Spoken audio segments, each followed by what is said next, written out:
Старый седан медленно ехал по извилистой дороге за пределами Сиэтла. Влажный осенний лес штата Вашингтон тянулся по обе стороны, и серое небо давило своей низкой тяжестью. На заднем сиденье сидел пожилой мужчина по имени Майкл, глядя в окно на мелькающие деревья. Его тело все чаще подводило его, память путалась, силы уходили, а по утрам в груди жила тревога, не дававшая дышать спокойно. Сегодня его сын Дэниел вез его к врачу, и эта мысль была единственным источником слабой, но живой надежды.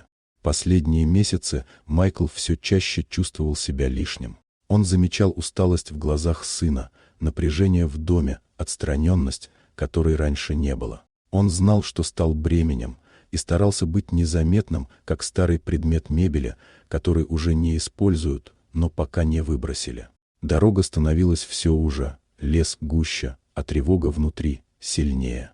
Майкл вспоминал, как когда-то сам заботился о родителях, водил их по больницам и обещал, что никогда не оставит. Теперь роли поменялись. Когда впереди показалось серое здание с облупившимися стенами и высоким забором, надежда окончательно сменилась страхом. Это было не похоже на современную клинику. Табличка у ворот говорила о государственном психоневрологическом учреждении для пожилых. В тот момент Майкл понял все. Это было место, куда привозят тех, от кого устали, и оставляют надолго, иногда навсегда.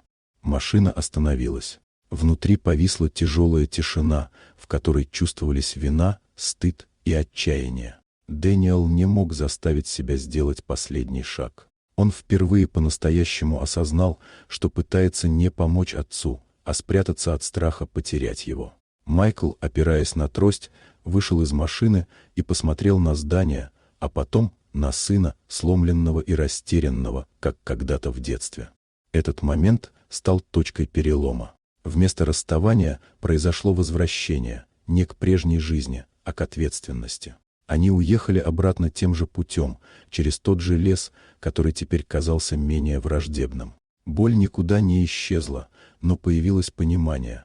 Отца нельзя отдать как ненужную вещь, потому что с этим невозможно жить дальше. Вечером Майкл снова оказался дома. Он знал, что впереди будут трудные дни, усталость и страх, но также знал, что его не оставили. Иногда людям нужно почти переступить грань, чтобы понять, кого и что они могут потерять. И иногда несостоявшееся предательство оставляет след глубже, чем любое совершенное. Вот такая удивительная история. Дорогие друзья, напишите в комментариях, откуда вы смотрите это видео. А если вам понравилась история, то поставьте лайк, а также подписывайтесь на канал, впереди еще много интересного.